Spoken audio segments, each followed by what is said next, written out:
Hi, this is Rebecca Ogletree. Today I will be performing pen site care on my patient. An external fixation device is a frame. It's used to keep fractured bones in the proper position during the healing process. Pins or screws are placed into the bone through small incisions in the skin, and the pins or screws are attached to a bar, normally outside of the skin, to hold them steady and stable. Pen site care is really important because the incisions in the skin allow bacteria to enter the body and can cause infection if they aren't kept clean properly.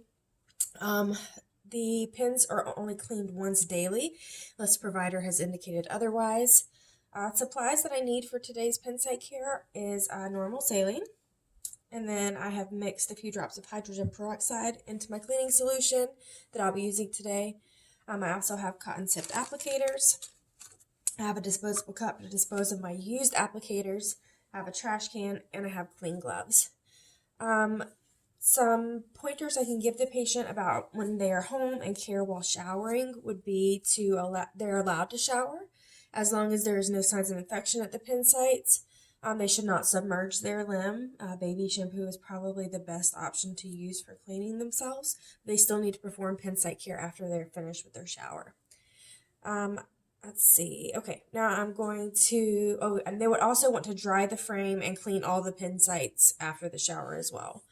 I'm going to begin my pen site care now. I will wash my hands thoroughly, and I'm going to apply clean gloves.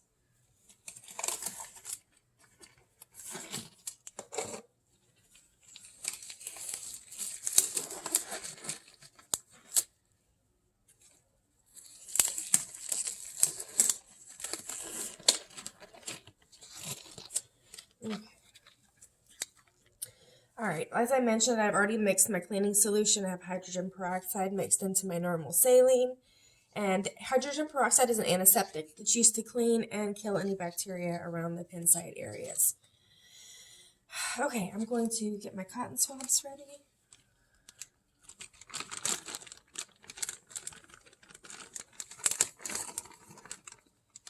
Okay, first cotton swab.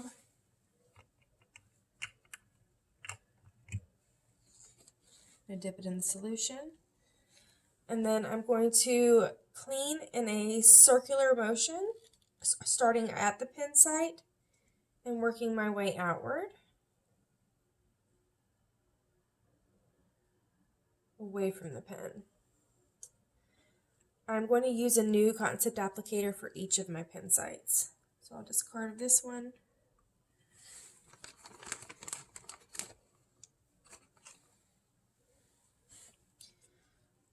I'm also wanting to remove any crust that's formed, but I want to be careful not to reopen any of the incision wounds as I'm cleaning outward.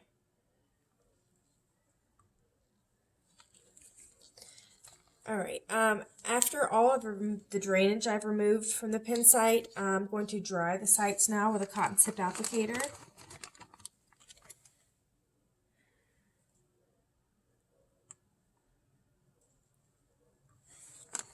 Changing my swab for each site.